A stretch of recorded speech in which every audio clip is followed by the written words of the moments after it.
Sarah Martinez stood in her modest kitchen on Maple Street in the quiet suburban neighborhood of Littleton, Colorado, watching the morning light dance across the white granite countertops. It was a Tuesday, just an ordinary Tuesday like any other. She had married young, worked as a nurse at a local hospital, and had dedicated the last 3 years to raising her beautiful daughter, Emma Rose Martinez. The name Rose came from Sarah's grandmother, a woman of incredible strength who had survived the Great Depression. Sarah hoped her daughter would carry that same resilience, though she wasn't sure what Emma would ever need to be resilient about. Life in this neighborhood seemed almost impossibly safe: tree-lined streets, friendly neighbors who waved from their driveways, and parks where children played without a care in the world.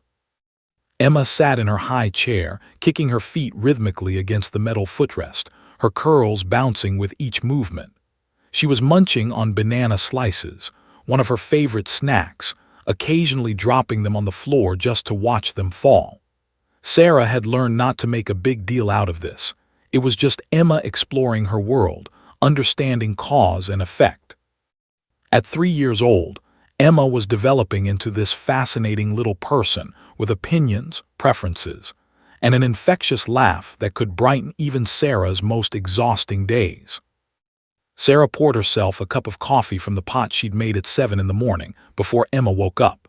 That hour of solitude before her daughter opened her eyes had become sacred to her.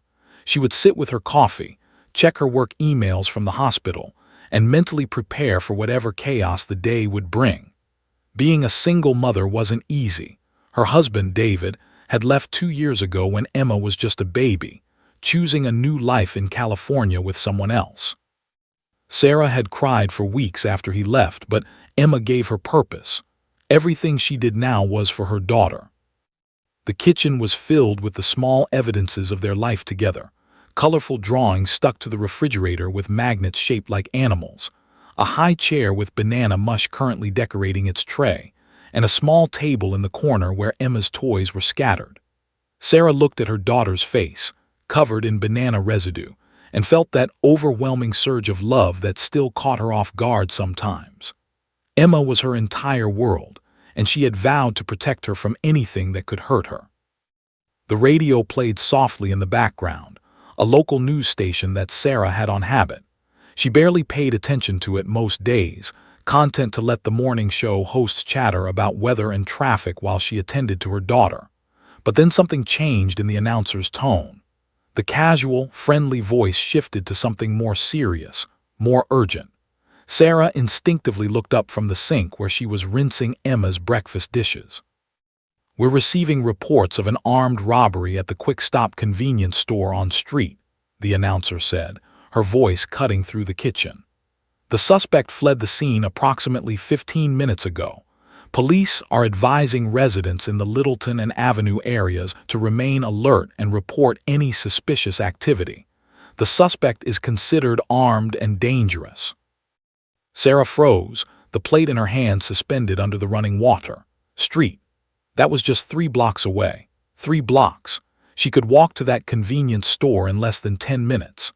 Her mind immediately conjured images of criminals, of danger creeping into her safe neighborhood like some kind of poison spreading through water.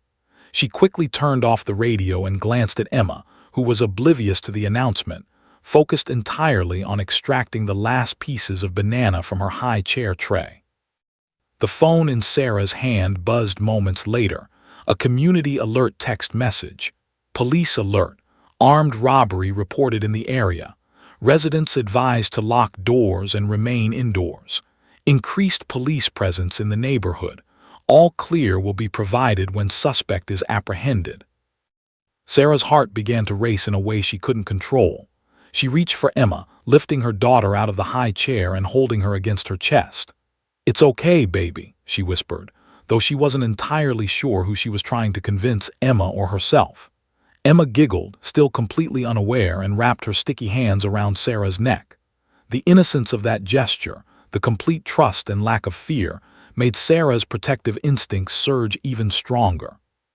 She moved through the house quickly, checking that all doors were locked: the front door, the back door, the garage door. She pulled the curtains in the living room closed, something she never did during the day. The neighborhood suddenly felt different. The peace that had characterized this place just minutes ago now felt fragile, like a thin sheet of glass that could shatter at any moment. Sarah knew she was being irrational, knew that the police would catch whoever had committed the robbery, but her motherly instinct didn't care about logic. All it cared about was that her child was safe. She settled onto the couch with Emma, turning on the television to the local news. Live coverage showed police cars surrounding the quick stop, officers in tactical gear moving purposefully, their hands on their weapons. The store clerk was being interviewed, describing how the man had come in, demanded money, and brandished a gun. A gun. Sarah pulled Emma closer, breathing in the sweet scent of baby shampoo in her daughter's hair. Emma, sensing her mother's tension, became unusually clingy.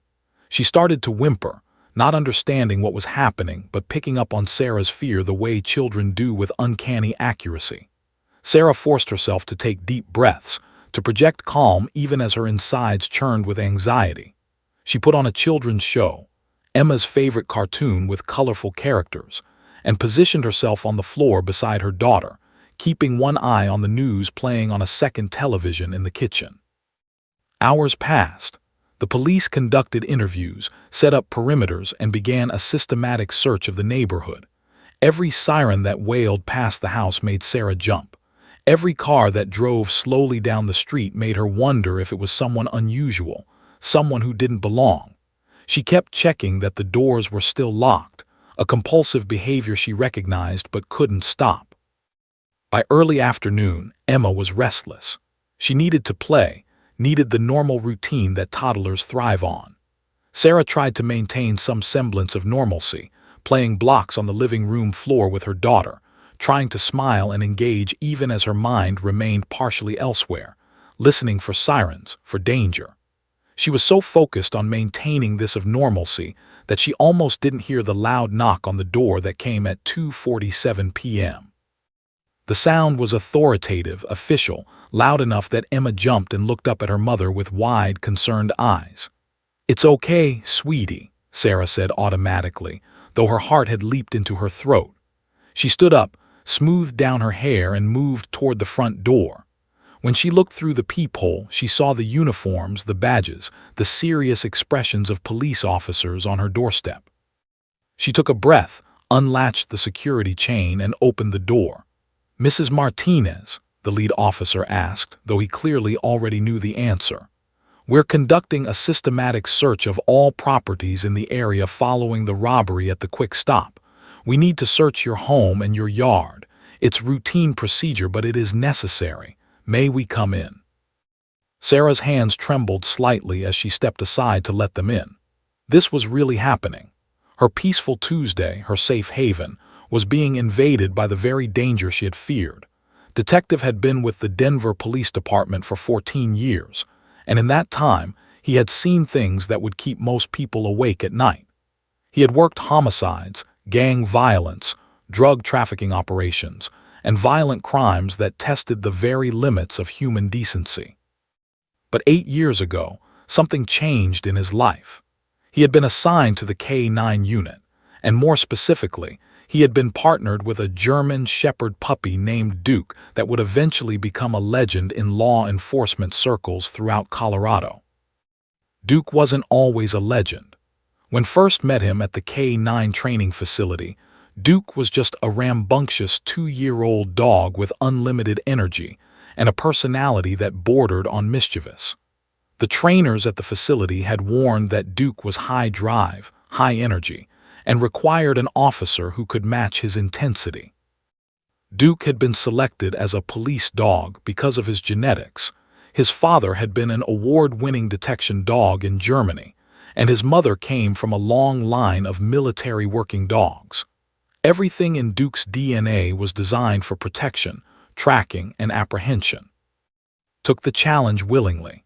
He had always been the kind of person who saw potential where others saw problems. Over the next 6 years, he and Duke had become more than just partners. They had become brothers in the truest sense.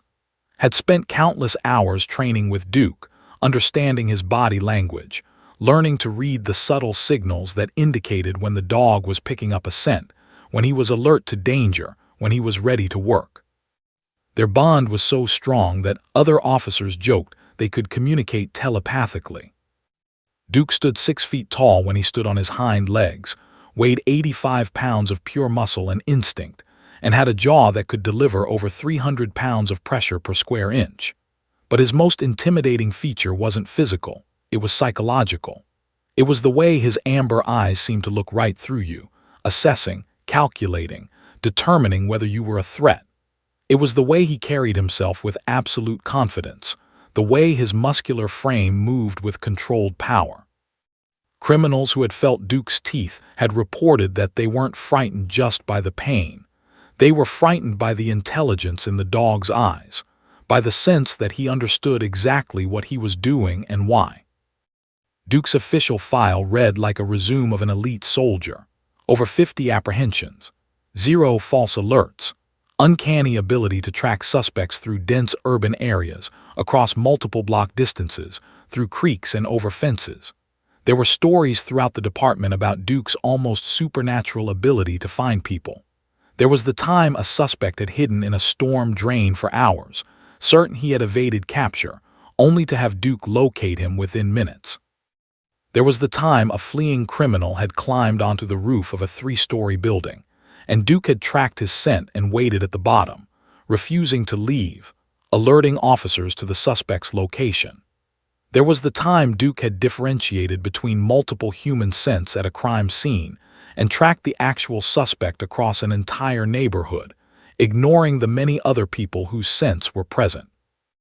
Officers throughout Denver had a healthy fear and respect for Duke. They called him the German Shepherd from hell behind his back, and not entirely as a compliment. He had a reputation for being ruthless, efficient, and absolutely relentless in pursuit of criminals. When criminals heard that Duke was being deployed, they understood the game was essentially up.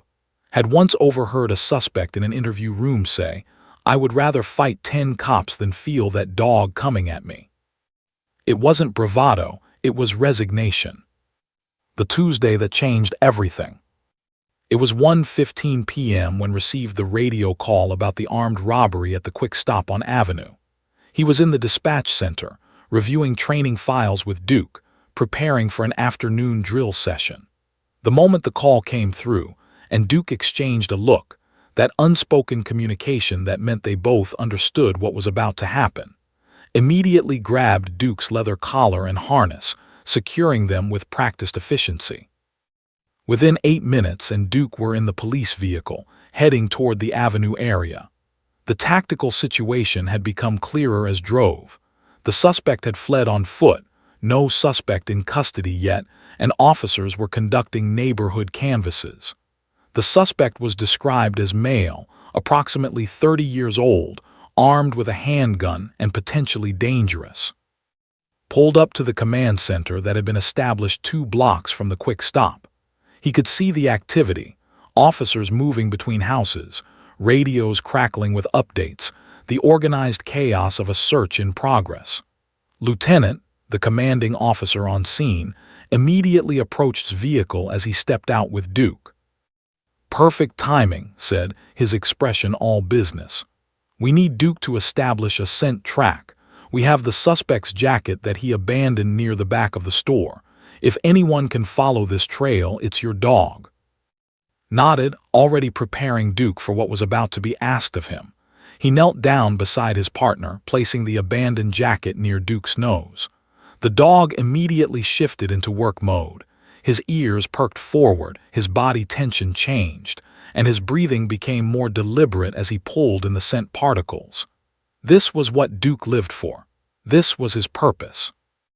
"Let's do this," said, standing and beginning to lead Duke toward the residential areas that officers had already started to search.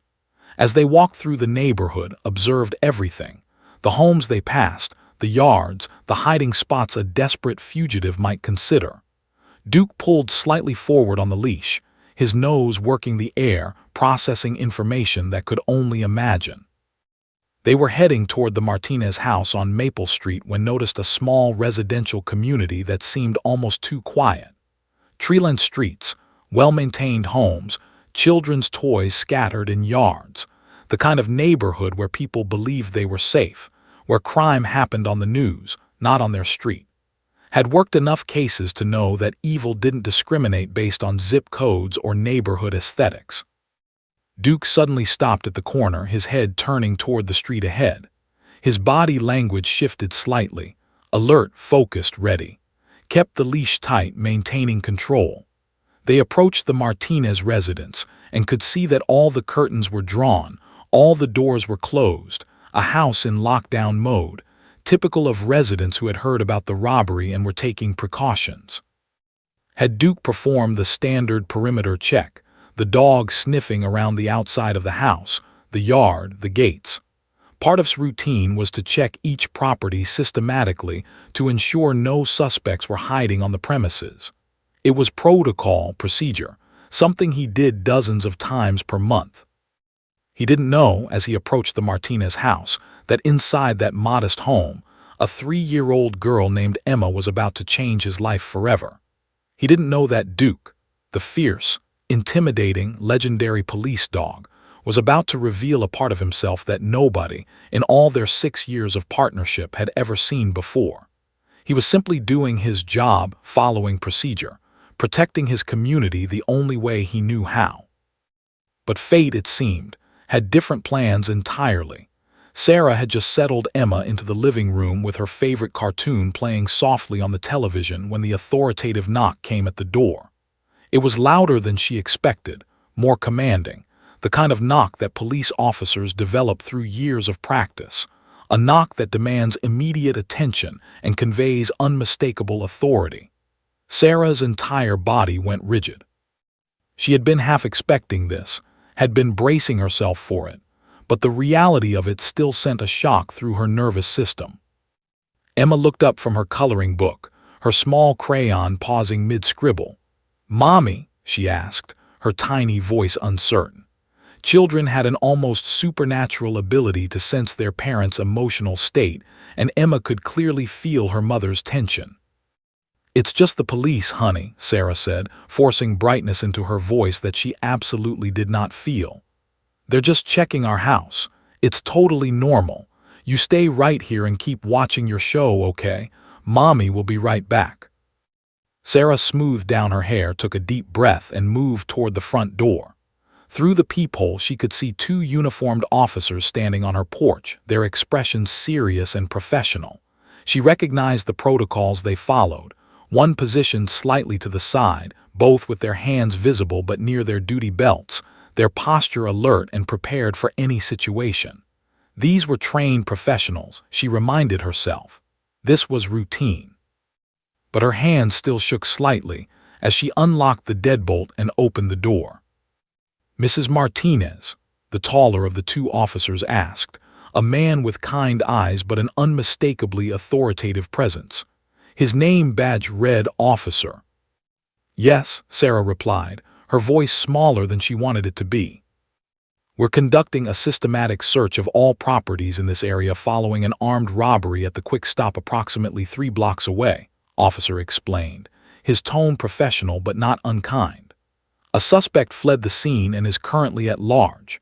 For the safety of residents and to ensure the suspect isn't hiding in any residences or yards, we need permission to conduct a search of your home and property.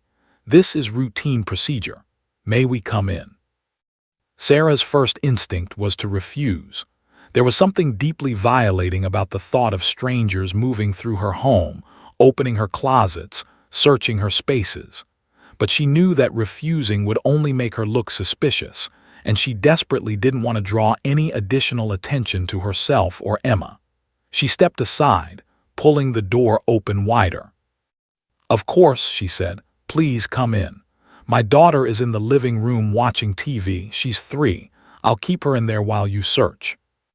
The 2 officers entered, their eyes immediately scanning the interior of her home with the practiced assessment of people trained to notice details. Sarah closed the door behind them and locked it again, a habit that made no sense given that she had just invited the police inside, but it gave her some small sense of security. "We'll be as quick as possible," Officer assured her. Just a standard sweep. We'll check the bedrooms, bathrooms, closets, basement if you have one, and then the yard. Your daughter will be perfectly safe.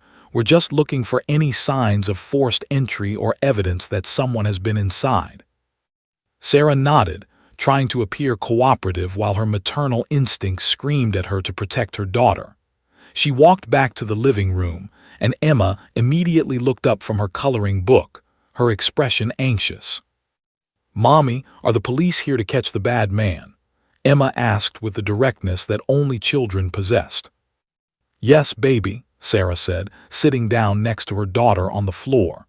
"The police are just checking to make sure the bad man isn't near our house. But he's not here. We're safe. You just keep watching your show and Mommy will stay right here with you, okay?" Emma seemed somewhat satisfied by this explanation and returned her attention to the television screen, though her small body remained tense against Sarah's side. The moment of distraction. The officers began their search, moving systematically through the house. Sarah could hear them opening closets in the hallway, checking under beds in the guest bedroom, their footsteps moving with purpose and efficiency. Sarah tried to remain focused on Emma, tried to maintain a calm facade, but her eyes kept drifting toward the hallway, tracking the officers' movements, listening to every sound. Emma, sensing that Mommy's attention was divided, began to fidget. She had been cooped up inside all day, had missed her afternoon playtime at the park, and her 3-year-old energy was building toward an explosion. She started to squirm, to shift position, her little legs kicking against Sarah's body. "Mommy, can I play with my blocks?" Emma asked, her attention already shifting away from the television. "In just a few minutes, sweetie," Sarah replied, trying to keep her daughter contained, trying to keep her calm and still. But she knew that trying to keep a 3-year-old calm and still was essentially like trying to hold water in her bare hands, theoretically possible for only the briefest moments before everything fell apart. One of the officers, the one who hadn't spoken yet, emerged from the hallway and headed toward the kitchen. Sarah heard him opening the basement door, heard his footsteps descending the wooden stairs. The other officer was now moving toward the back bedrooms, his hand resting near his duty belt, his posture remaining alert even though Sarah's house was clearly harmless. Sarah's attention was split in 1,000 directions. She was trying to monitor where the officers were in her home, trying to keep Emma calm, trying to manage her own anxiety about having armed strangers moving through her private space. It was in this moment of fractured attention that something shifted in Emma's behavior. The breaking point. Emma suddenly sat up, her eyes fixed on something down the hallway. Sarah followed her daughter's line of sight and felt her heart stop. Detective had just arrived. Sarah hadn't even realized they had let him in, and he was entering the living room from the hallway, his massive German shepherd on a tight leash beside him. Duke's arrival seemed to draw all the energy in the room toward himself.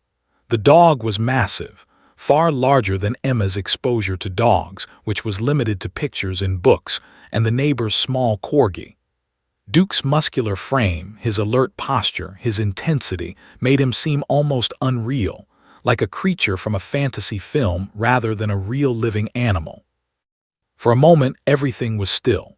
Sarah felt her protective instincts surge up so powerfully that she almost couldn't breathe.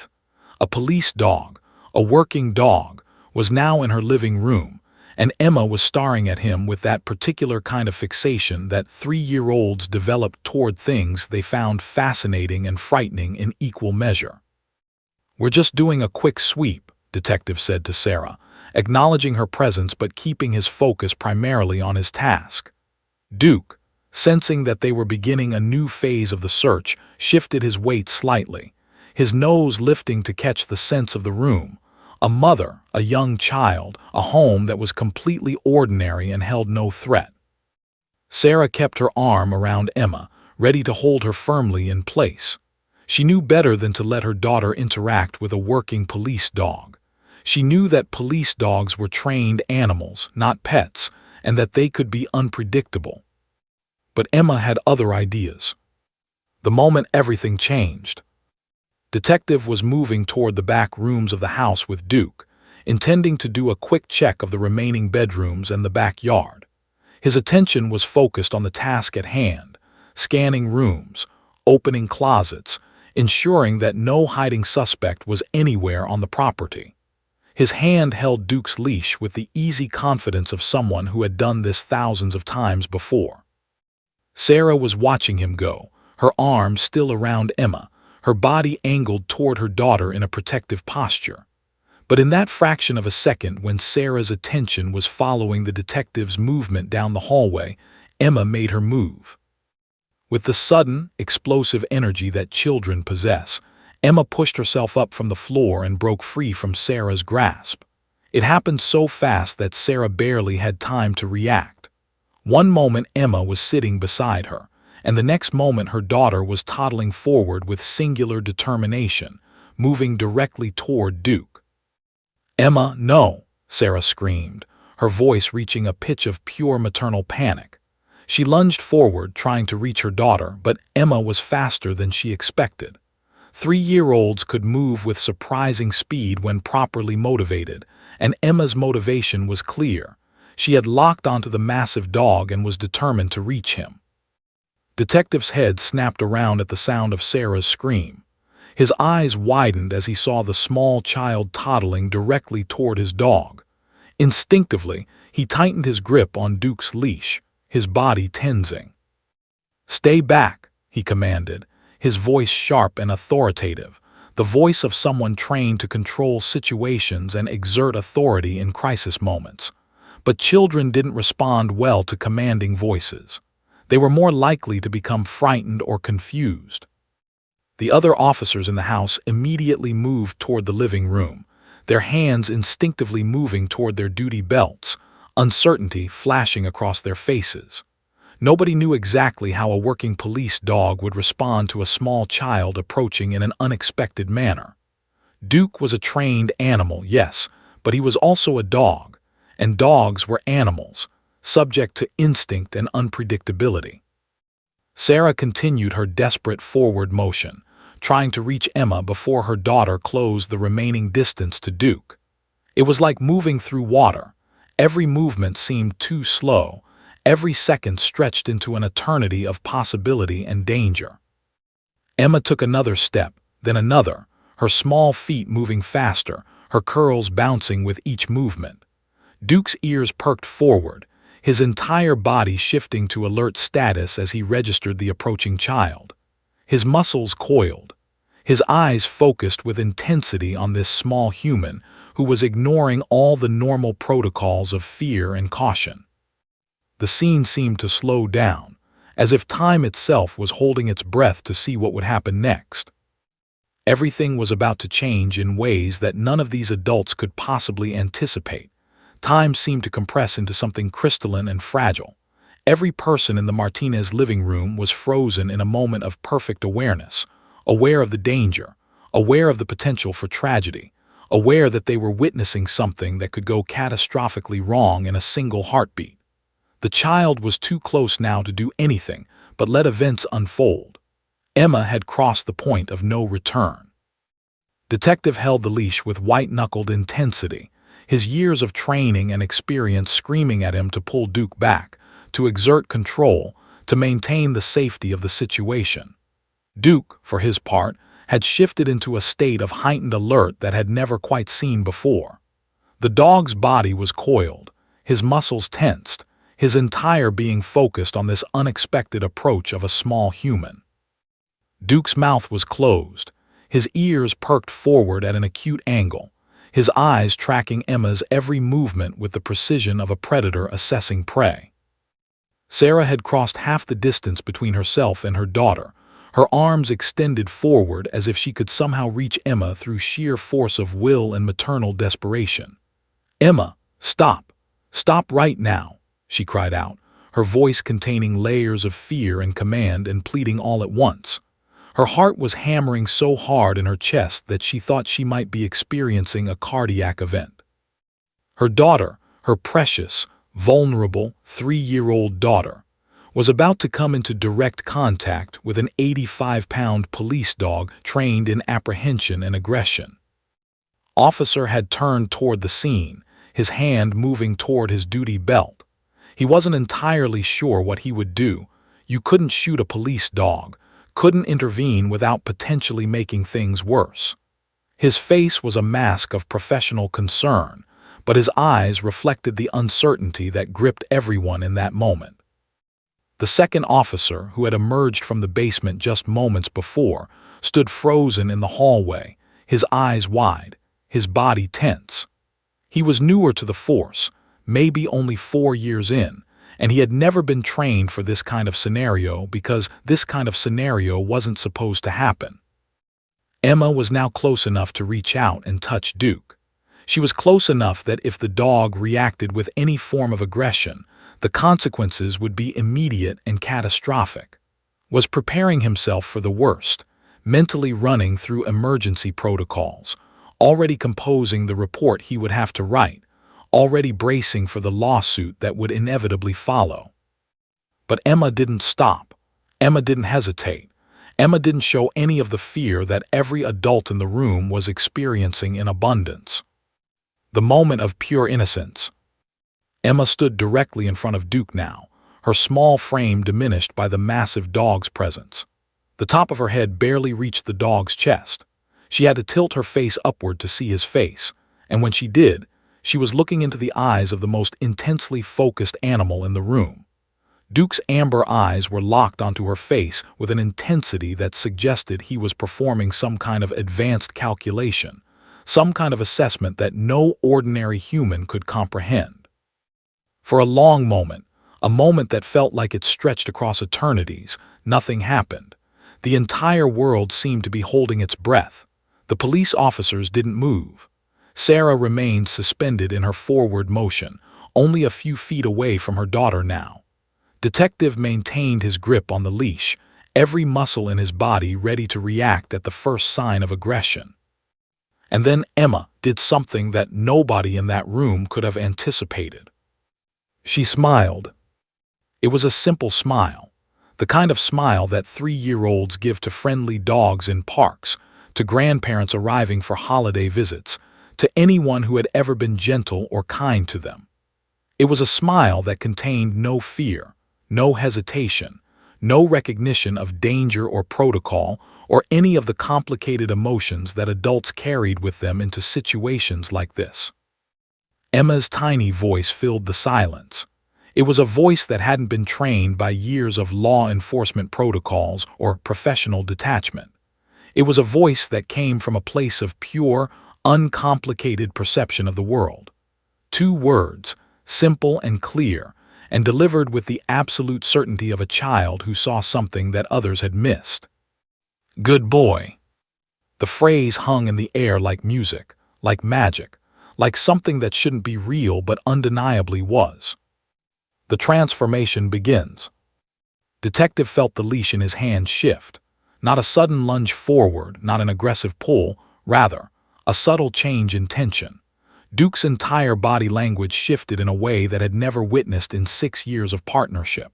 The coiled muscles relaxed, just slightly. The intense focus that had characterized the dog's expression began to soften. The ears that had been rigidly forward tilted into a different position, still alert but no longer defensive. The tail that had been held still, controlled, rigid with working dog discipline, began to move. At first just a slight tremor, then a gentle wag, then a movement that seemed to contain joy or recognition or something that couldn't quite name. Sarah gasped audibly. Officer's hand, which had been moving toward his duty belt, froze mid-motion. The younger officer in the hallway actually took a step backward, as if unsure of what he was seeing. Emma reached out one small hand toward Duke's massive head. Her movement was slow and deliberate, not the quick, startled motion of a frightened child, but the confident, purposeful motion of someone who understood that they were approaching a friend. Loosened his grip on the leash, not completely, but enough to allow Duke some freedom to move. He was operating on pure instinct now. his years of training telling him that something extraordinary was happening, something that transcended the normal protocols of dog training and police procedure. Duke lowered his enormous head. The motion was gentle, reverent, almost like an ancient king bowing to a queen. He brought his massive face down to Emma's level, and when he did, his tongue emerged and made gentle contact with the little girl's face. Not aggressive, not threatening, affectionate. The kind of affection that dogs reserved for people they loved deeply. Emma giggled, a sound like tiny bells, like crystalline laughter that seemed to contain all the joy in the world. The impossible moment. Found himself unable to breathe normally. In 6 years of working with Duke, in all the training and all the scenarios and all the complicated interactions with this remarkably intelligent animal, had never seen anything like this. Duke was responding to Emma as if she were family, as if she were someone he had known and loved his entire life, as if this small 3-year-old girl had somehow accessed a part of him that nobody else had been able to reach. "I've never seen anything like this," Officer whispered, his voice filled with awe. Sarah slowly walked forward, her protective instincts warring with the undeniable evidence that her daughter was not in danger. She stopped a few feet away, unable to fully process what her eyes were telling her brain. Emma sat down right there on the living room floor, and Duke, the fierce and legendary German Shepherd, immediately settled beside her. The massive dog arranged his body around the tiny child, creating a protective barrier, his head resting at an angle that allowed him to gaze down at her face. "You're so big and strong," Emma said, her small hand stroking Duke's fur with gentle repetition. "You're a good boy, such a good boy, Duke." His eyes were watering. He wasn't entirely sure when he had started crying, but tears were definitely running down his face now. Around him, the other officers seemed equally affected, equally shaken by what they were witnessing. Duke closed his eyes, his massive body completely relaxed, his tail continuing its gentle wag. The dog that had spent years being conditioned for aggression, for control, for the serious business of police work, seemed to have found something in this moment of connection with a 3-year-old girl that transcended all of that training. The room had transformed. The tension that had permeated every corner just moments before had been replaced by something entirely different, something that felt like grace, like a glimpse of something pure and true that existed beneath all the complexity of the adult world. Nobody wanted to move. Nobody wanted to break the spell. In that suspended moment, with a small child's hand resting on a police dog's fur, something fundamental had shifted in the understanding of what was possible between species, between trained aggression and pure innocence, between the world the adults knew and the simpler, truer world that children inhabited. 2 words had changed everything. Detective stood motionless, his hand still loosely holding Duke's leash, unable to process what his eyes were witnessing. For 6 years, over 2,000 days of partnership with this dog, thought he understood Duke completely. He knew the dog's training protocols, knew his triggers, knew the precise commands that could shift his behavior from relaxed to alert to aggressive. But nothing in his extensive knowledge of Duke had prepared him for this moment. Duke's entire being had a transformation so complete that had to actively remind himself that he was still looking at the same dog. The rigidity that had characterized Duke's posture during work operations had completely dissolved. The muscles that had been coiled and ready for action now seemed to have into something approaching relaxation. Most remarkably, the intensity in the dog's eyes, that sharp, predatory focus that had witnessed directed at countless suspects over the years, had softened into something that could only describe as tenderness. The tail that had been held with military precision now wagged with a rhythm that suggested genuine happiness, not the calculated wag of a dog performing a task, but the uninhibited movement of an animal experiencing joy. Had seen Duke wag his tail before, certainly, but it had always been in context, a reward for successful work, a brief acknowledgement of a command well executed. This was different. This was Duke expressing something that transcended professional training. Emma continued to stroke Duke's fur, her small hand moving in gentle, repetitive circles across the dog's shoulder and neck. "Good boy, Duke. Such a good boy," she cooed softly, her voice containing the kind of unconditional approval that seemed to have a profound effect on the German shepherd. Each time Emma praised him, Duke's tail wagged slightly faster and his eyes, those amber eyes that had tracked countless criminals, seemed to glow with a kind of contentment that had never witnessed before. Sarah had moved closer now, standing just behind her daughter, her protective instincts still active but clearly overwhelmed by the undeniable reality of what was happening. Her eyes were wide, her expression a mixture of astonishment and emotional overwhelm. She reached out tentatively and placed her hand on Emma's shoulder, as if making contact with her daughter would somehow confirm that this was real and not some kind of elaborate dream. "I don't understand," Sarah whispered, her voice barely audible. "How is this? I mean, shouldn't he be?" Found himself unable to complete her thought, unable to voice his own confusion. He shook his head slowly, still holding the leash, though he was increasingly certain that Duke would go nowhere. The dog had found something, or perhaps Duke had always contained something, that this child had awakened. The physical manifestation of change. What struck most profoundly was the physical relaxation that had occurred in Duke's body. Police dogs, by their very nature, maintained a certain level of tension. Their bodies were always ready to respond, always prepared to shift from friendly to aggressive in a fraction of a second. It was part of their training, part of their conditioning, part of what made them effective in their role. But Duke, right now, was exhibiting a level of relaxation that had only ever seen in the dog when he was off duty at home, in its backyard, with no threats, no scenarios, no demands placed upon him. Yet they were in the middle of an active police search, with officers moving through the house, with the adrenaline of pursuit still coursing through everyone's veins.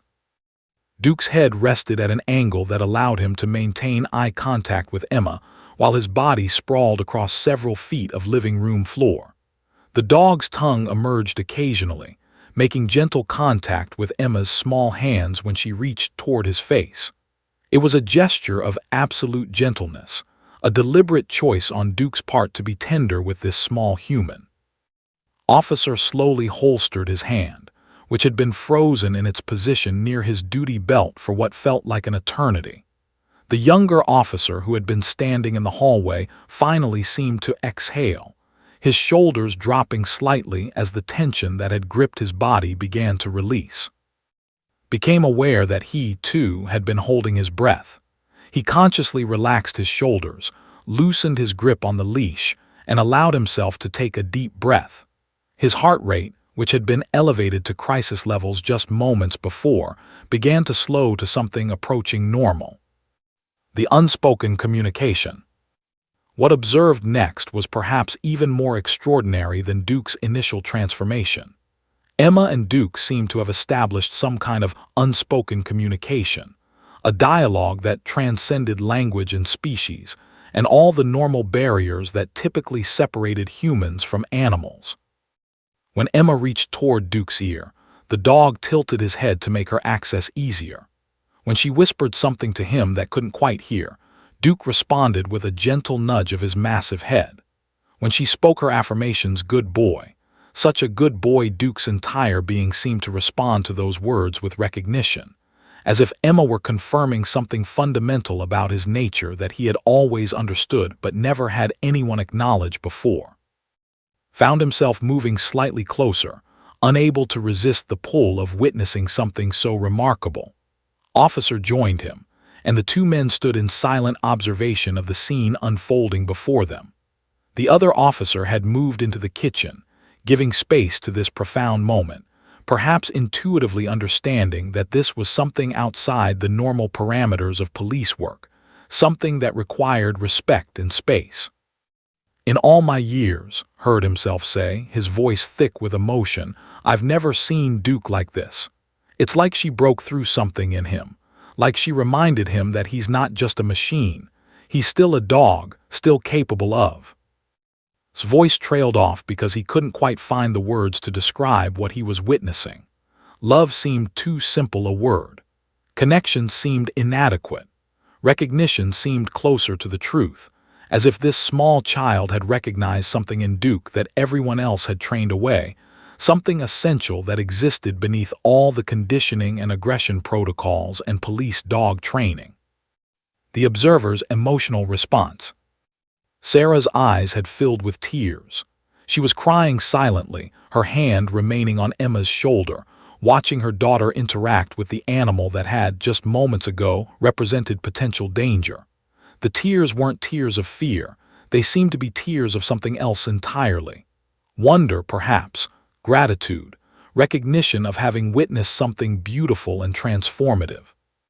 Officer turned to, his expression containing a question. Should we? Do we need to continue the search? Looked around the room, at Emma and Duke, at Sarah, at the officers standing in the hallway and the kitchen. The robbery suspect was still out there somewhere, still at large. The search protocols were still in effect. This was still an active police operation. But something had changed. Something fundamental had shifted in his priorities, in his understanding of what was important. "Give them a moment," said quietly, his eyes never leaving the sight of his police dog, the fierce, aggressive, trained killing machine, gentle and tender with a small child. Give them a moment. A new understanding. Realized in that moment, something that would stay with him for the rest of his life. All his years of training Duke, all his years of conditioning and drilling, and pushing the dog to be the best police dog in Denver, all of that had perhaps been missing something essential. Duke wasn't just a tool. Duke was a living being with feelings and capacity for connection that transcended training and protocol. This small child, with her innocent approach and her simple words of affirmation, had accessed something in Duke that, despite 6 years of partnership, had never quite been able to reach. She had seen past the trained aggression and the police dog exterior to the essential nature of the animal underneath. Emma looked up at and smiled, a smile of absolute innocence and joy. "He's nice," she said simply. "He's a very nice doggy." Duke's tail wagged faster. Felt tears streaming down his own face now, and he didn't bother to wipe them away. He was witnessing something rare and precious, a moment when the barriers between species, between training and instinct, between fear and love, had temporarily dissolved. And nothing would ever be quite the same again. Time seemed to move differently now. The afternoon light streaming through the living room windows had shifted angles, suggesting that more than just a few minutes had passed since Emma had first approached Duke. Yet for everyone present, it felt like both an eternity and a single suspended moment had occurred. Emma remained on the floor beside Duke, and the massive German shepherd showed absolutely no inclination to move away or end this interaction. If anything, his commitment to remaining close to the little girl seemed to deepen with each passing moment. Sarah had moved closer now, her fear gradually being replaced by a kind of wonder that she had never experienced before. She sat down on the couch just a few feet from where Emma and Duke were interacting, unable to look away, unable to do anything but witness what was unfolding. Her mind was still trying to reconcile the frightening moment when Emma had broken free from her grasp with this current reality, a reality where her 3-year-old daughter was sitting calmly beside an 85-pound police dog, stroking his fur with gentle, repetitive motions. Emma seemed completely at ease in a way that Sarah rarely saw in her daughter. Normally, Emma was active, energetic, constantly moving from one activity to another, her 3-year-old attention span making it difficult for her to remain engaged with any single thing for more than a few minutes. But with Duke, Emma was absolutely still and completely focused. She was wholly present in a way that seemed almost meditative. "You're so big and strong," Emma said softly, her small voice carrying a reverence that suggested she understood on some level, though perhaps not consciously, the power and presence of the animal beside her. "You're a very good boy, Duke. A very, very good boy." Each time Emma offered her affirmations, Duke responded visibly. His tail would wag a bit faster. His eyes would close slightly, as if he was savoring the words, as if these simple statements were the most meaningful communication he had ever experienced. Standing nearby with the leash held loosely in his hand, felt his chest tighten with an emotion he couldn't quite name. The officer's quiet observation. Officer had stepped back into the kitchen but remained within sight of the living room, his radio quiet on his shoulder. He was no longer actively conducting a search. None of them were.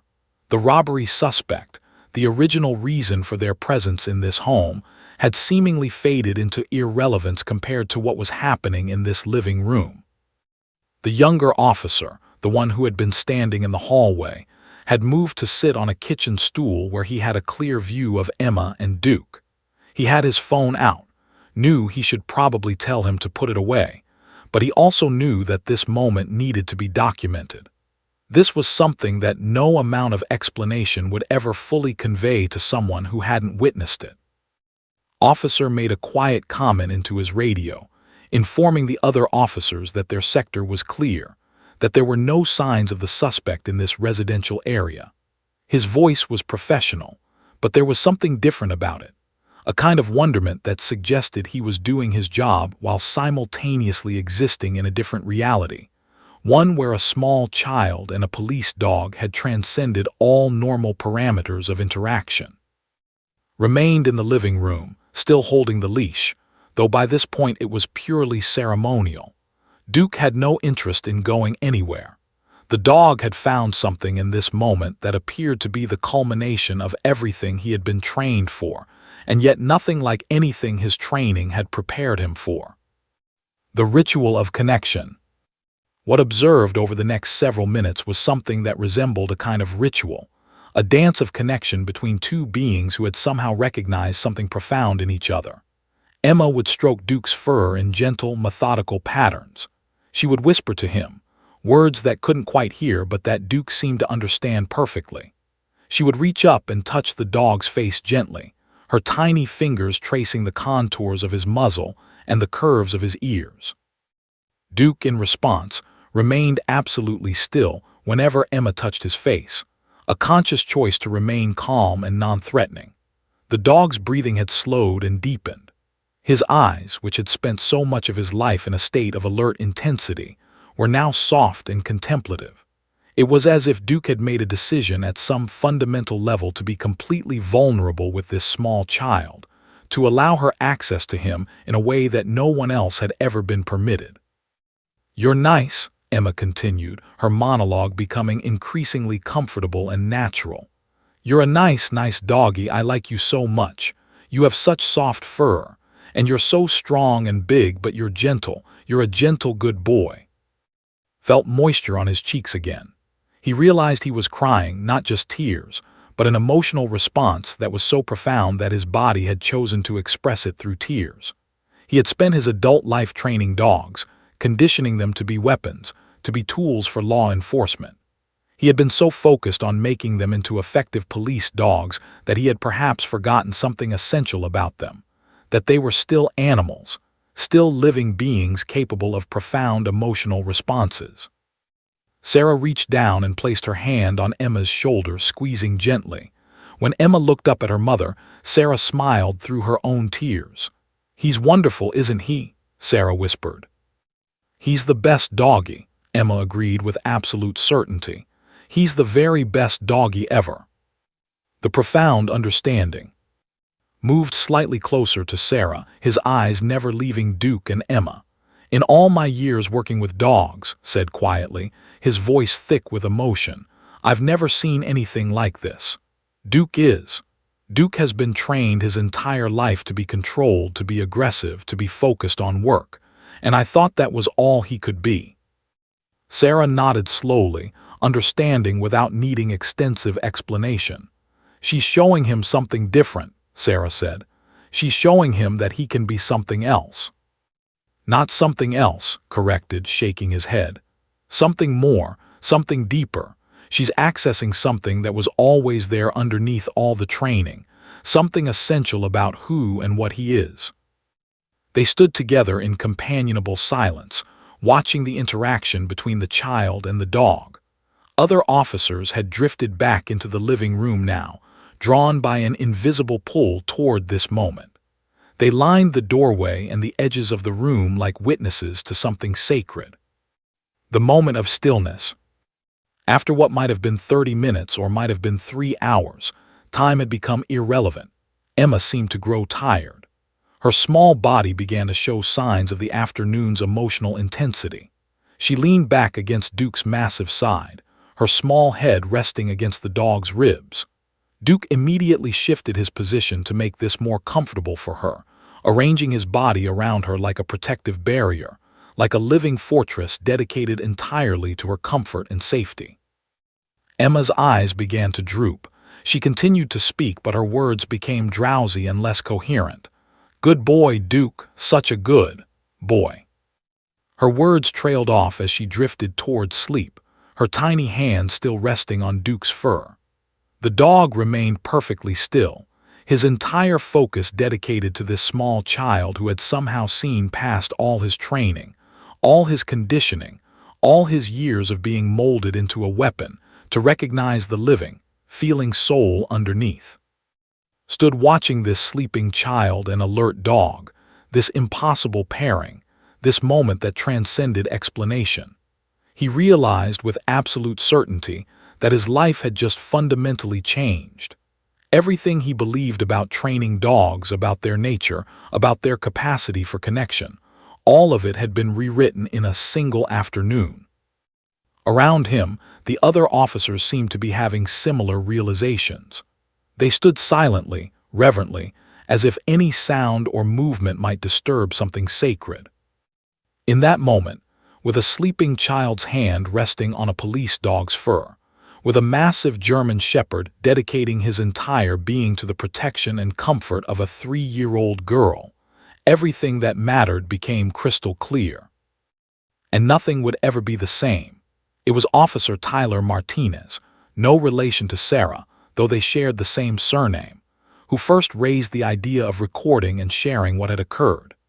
Tyler was the youngest of the officers present, just 26 years old and only 4 years into his career with the Denver Police Department. He represented a generation that had grown up with smartphones and social media, for whom documenting moments and sharing them with the world was second nature. Tyler had already been recording on his phone for the last 15 minutes of Emma and Duke's interaction, capturing the moment when Emma had drifted off to sleep, her small hand still resting on Duke's fur, the massive police dog remaining motionless in a posture of complete protection. The video had a quality to it that transcended typical police body camera footage. It was intimate, beautiful, and captured something that seemed to exist outside normal reality. After Emma had fallen completely asleep and the officers had begun to prepare for their departure, Tyler approached Detective with obvious hesitation. Was standing over the sleeping child and the dog, watching them with an expression of profound contemplation.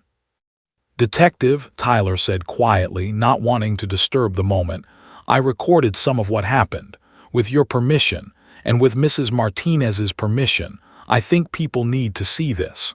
I think this is something that could mean something to people." Looked at the young officer for a long moment, his expression unreadable. His first instinct was to say no. Police work was serious business. Officer conduct and body camera footage were official matters, not content for social media. But as he looked back at Emma sleeping peacefully against Duke, as he considered what he had witnessed in this living room, he found himself questioning whether those standard protocols applied to something this extraordinary. "Let me talk to Mrs. Martinez first," said finally. The conversation and permission. Sarah was in the kitchen, having moved away to give Emma and Duke space, though her eyes kept drifting back toward the living room. She was making coffee, a nervous habit, something to do with her hands while her mind processed the events of the afternoon. When approached her and explained Tyler's request, Sarah's first reaction was protective. This was her daughter. This was an intimate moment. The idea of sharing it with strangers felt somehow violating. But explained, carefully and thoughtfully, why this moment mattered. "Mrs. Martinez," he said, choosing his words deliberately, "what happened today in your living room was something extraordinary. It transcended normal police procedures, normal dog training, normal human-animal interactions. It revealed something about connection, about innocence, about the capacity for love that exists in all living beings if we allow it to emerge." He paused, gathering his thoughts. The world is filled with fear and division. People are increasingly isolated from each other, increasingly afraid of things that are different from them. What your daughter did, what she showed Duke today, it's a reminder that another way is possible. That fear doesn't have to be the default response. That connection and kindness can transcend any barrier, even a trained police dog's aggression protocols. Sarah listened, her eyes filling with tears again. "You think it would really mean something to people?" she asked softly. "I know it will," said with absolute certainty. Sarah nodded slowly. "Then yes, share it. Let people see that there's still goodness in the world. Let them see what my daughter showed that beautiful dog." The upload and initial spread. Tyler posted the video to multiple platforms simultaneously: YouTube, TikTok, Instagram, Facebook. He used a title that captured the essence of the moment. 3-year-old girl's 2 words melt hardened police dog's heart. The description he wrote was simple and factual, explaining that this was footage from a police search operation in Denver, Colorado, when a young child approached a working police dog and transformed his behavior through pure innocence and kindness. Within the first hour, the video had been viewed 10,000 times. Within 4 hours, 50,000. By midnight, it had reached 1 million views. The comments section exploded with emotional responses. People cried watching the footage. Parents shared it with their children and used it as a teaching moment about kindness and fearlessness. Animal lovers marveled at Duke's transformation. Law enforcement professionals commented on the unprecedented nature of what they were witnessing. By morning, the video had reached 5 million views. News organizations began picking it up, first local Denver news stations, then regional outlets, then national broadcasters. By the afternoon of the following day, major news networks were running segments about the viral video and the extraordinary encounter between Emma and Duke. The global impact. Within 72 hours, the video had accumulated over 50 million views across all platforms. It was trending #1 on Twitter. It had been featured on morning talk shows, evening news broadcasts, and late-night comedy programs. International news organizations had picked up the story, translating the title into dozens of languages. The encounter between a 3-year-old girl and a police dog had somehow managed to touch something universal in the human consciousness. Animal behaviorists appeared on news segments discussing the psychological implications of what had occurred. Dr. Sarah, a renowned animal psychologist from university, explained during a CNN interview that while dogs were highly capable of emotional connection, the intensity of Duke's response suggested something extraordinary had transpired. This dog was responding not just to physical affection, Doctor explained, but to the profound absence of fear and judgment in this child's approach. The child saw the dog as a being worthy of kindness and connection, and the dog seemed to recognize and reciprocate that fundamental acknowledgement. Parenting experts began discussing the implications for child development and raising fearless, compassionate children. The story became a touchstone in conversations about emotional intelligence, about teaching children to look beyond appearances and training, about the importance of unconditional kindness. Detective's transformation. Found himself thrust into an unexpected spotlight. News organizations wanted interviews. He did several appearances on morning talk shows, always bringing photographs of Duke, always speaking about the encounter with the reverence it deserved. During an interview on Good Morning America, when asked what the experience had taught him, became visibly emotional. "I've been training dogs for 14 years, said, his voice thick with feeling. "I've trained them to be aggressive, to be controlled, to be focused on work. I thought I understood dogs at the deepest level. But what I witnessed in that living room was a reminder that all our training, all our conditioning, can never completely eliminate the essential nature of a living being, their capacity for love, for connection, for responding to genuine kindness. He paused, composing himself. Emma showed Duke something that I, despite 6 years of partnership, had never been able to show him. She showed him that he was more than just a tool. She recognized his inherent goodness, and that recognition seemed to awaken something in him that had been dormant beneath all the training. The lasting ripple effect. The video sparked conversations in schools, in offices, in homes around the world. Teachers used it in classrooms to discuss character development and kindness. Parents showed it to children who were afraid of dogs and watched as fear transformed into curiosity and compassion. Mental health professionals discussed it in sessions with patients struggling with fear and anxiety. The story was featured in parenting magazines, in articles about animal-human connection, in pieces exploring the nature of innocence and its power to transform. Children's book authors began adapting the story into illustrated books. Psychologists cited it in research papers about emotional intelligence and cross-species communication. More importantly, the story had somehow managed to cut through the noise and negativity that often dominated news cycles. In a world where division and conflict seemed constant, this video offered something different, a moment of pure connection, pure goodness, pure proof that kindness matters. The personal costs and gains. For the attention was overwhelming but ultimately clarifying. He realized that his career path was about to change fundamentally. The conversations he was having about Duke, about animal psychology, about the nature of training and conditioning, they were conversations that he wanted to continue. He began contemplating leaving active police work and pursuing advanced studies in animal behavior and psychology. For Sarah, the experience had transformed her understanding of her daughter. Emma had shown courage and compassion that Sarah hadn't fully recognized before. The incident had also connected Sarah to a community of people around the world who had been moved by her daughter's simple action. And for Duke, something fundamental had shifted. The dog had become a symbol, a representation of the possibility for transformation and connection.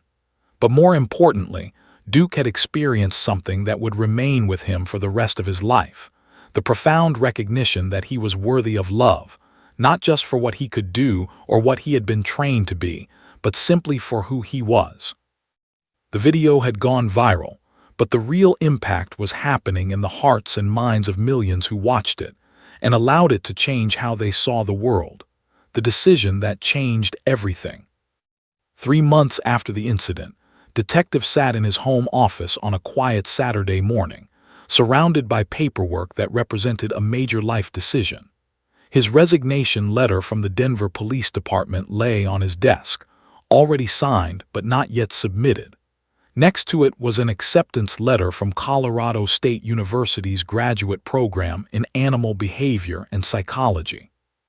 He had been accepted with a full scholarship, recognition of his years of experience in the field combined with his demonstrated passion for understanding the intersection of training, conditioning, and authentic animal nature.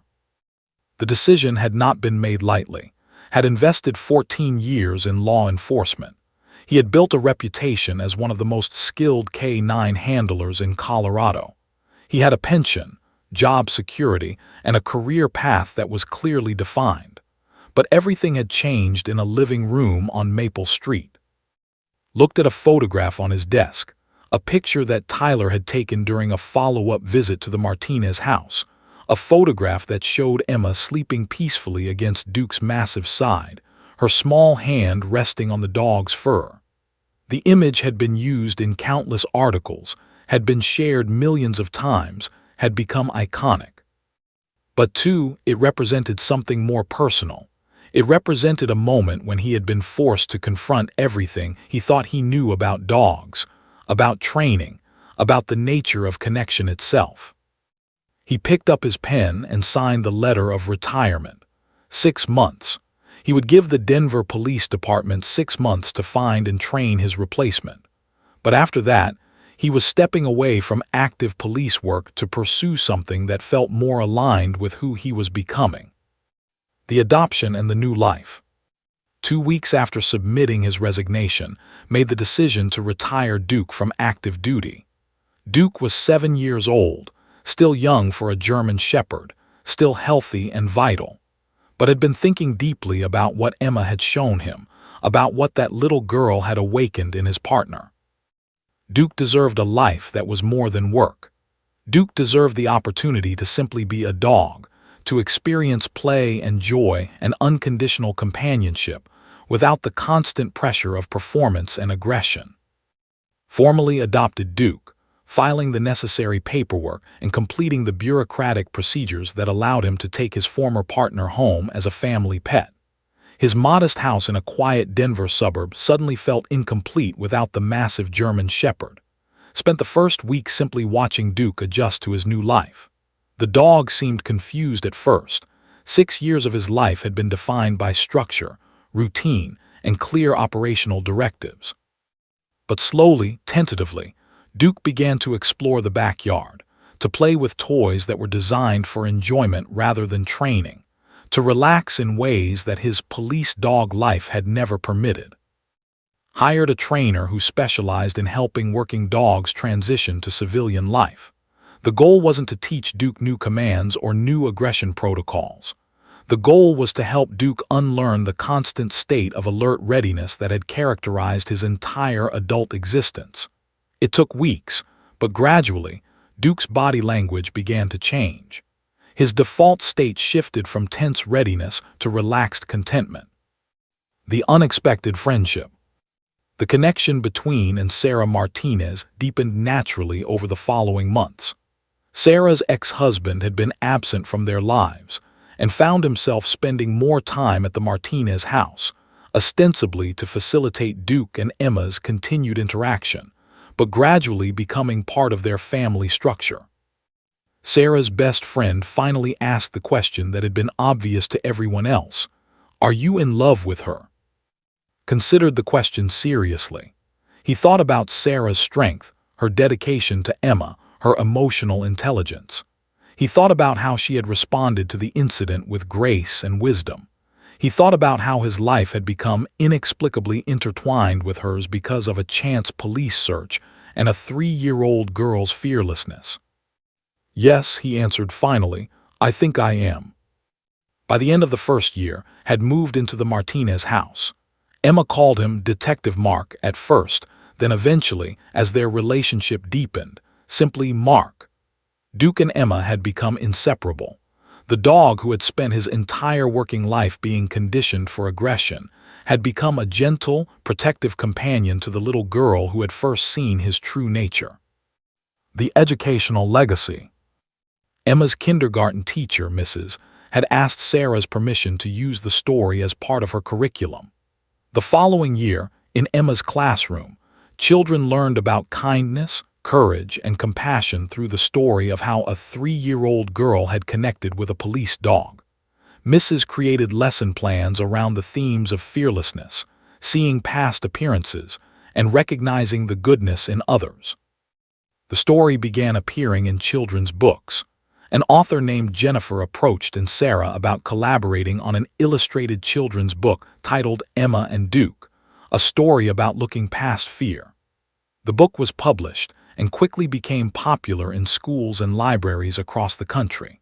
The royalties were donated to animal shelters and organizations dedicated to helping working dogs transition to civilian life after their service ended.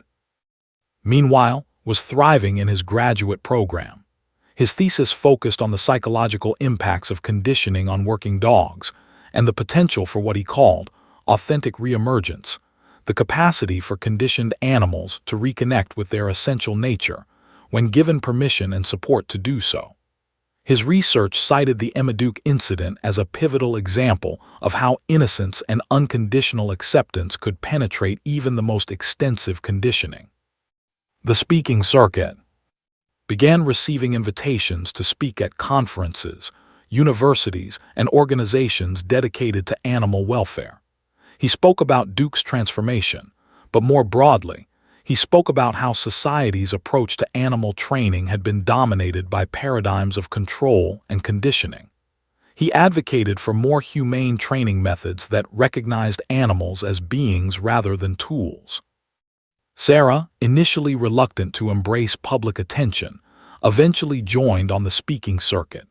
Together, they told the story of that Tuesday afternoon from their respective vantage points, perspective as a professional confronting the limitations of his training philosophy, and Sarah's perspective as a mother witnessing her child's extraordinary courage and compassion. Their presentations were powerful and moving. Audiences, composed of educators, law enforcement professionals, animal behaviorists, parents, and children, listened with rapt attention as they recounted the incident and its implications. The generational impact. By the time Emma was 6 years old, she had become, somewhat reluctantly, an ambassador for kindness and fearlessness. She didn't fully understand her impact, didn't comprehend that her simple action that afternoon had influenced millions of people around the world.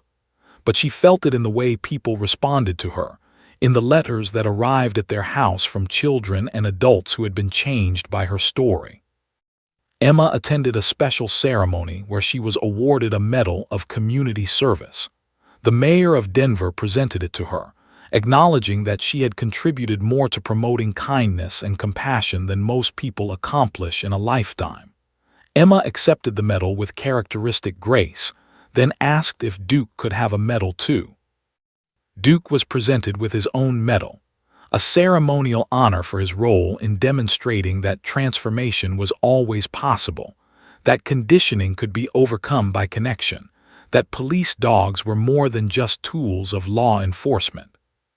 The lasting legacy. 5 years after the incident, had completed his graduate degree and was working as a consultant for several police departments, advising them on more humane K-9 training and retirement programs.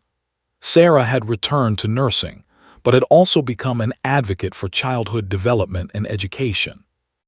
Emma had started school, where she was known for her compassion, her fearlessness, and her unusual friendship with a large German shepherd, who would sometimes visit her classroom to help children overcome their fear of dogs. Duke, now in his twilight years, had become a symbol of redemption and transformation. He spent his days in and Sarah's home, often lying in the backyard, watching Emma play, his amber eyes now soft with contentment rather than the sharp focus that had characterized his police dog years. Often reflected on how a single afternoon had changed the trajectory of his entire life. He had walked into the Martinez house as a professional police officer with a working dog. He had walked out with a fundamentally altered understanding of what was possible, of what mattered, of what it meant to truly see another living being and acknowledge their inherent goodness. Emma's 2 words "good boy" had rippled outward through time and space, touching millions of people, changing careers, inspiring policy changes, and creating a legacy of kindness that would extend far beyond any of them. The real lesson. In the end, what made the story endure wasn't just its surface beauty or its surprising reversal of expectations. What made it resonate across cultures and generations was that it represented something fundamental about human nature and the nature of all living beings. The capacity for connection that exists when fear is set aside, the power of genuine kindness, the possibility for transformation when we allow ourselves to be truly seen by another. Emma had taught Duke something profound. Duke had taught something that reshaped his life. Together, they had taught the world something it desperately needed to remember, that goodness is always possible, that connection transcends conditioning, and that sometimes the most powerful forces in the universe come not from strength or aggression, but from the simple, fearless recognition of another's inherent worth. Years would pass. Emma would grow up, would carry the lessons of that afternoon into her own life choices, her own relationships, her own way of moving through the world. Duke would age gracefully, would eventually pass away peacefully in his sleep, having lived a second life as a beloved companion rather than a tool of enforcement, would continue his work, changing policies and perspectives about how society trained and valued working animals. But that Tuesday afternoon would remain, crystallized in memory, preserved in video, immortalized in books and stories, as a reminder that two words spoken with pure intention and unconditional kindness could change everything. And that truly was something no one could believe until they witnessed it themselves.